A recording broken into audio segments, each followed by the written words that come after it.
Mäletad, ma ütlesin sulle, et kui sa sööd üks kord päevas, siis sa võid süüa nii palju, kui sa tahad, ükskõik kui palju.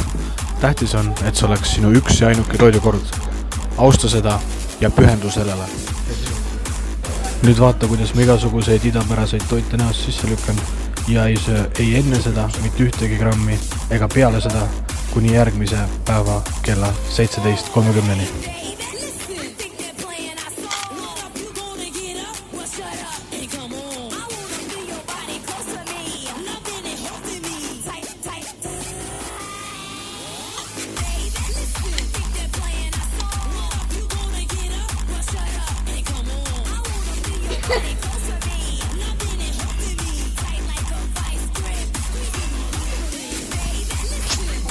Nüüd lase leiba luusse 2-3 tundi ja õhtuni rutiin, siis kohtume. Ja muidugi, kui sind koheldi hästi ja sa veetsid head aega, siis ära unusta jätta ka selle eest tänu.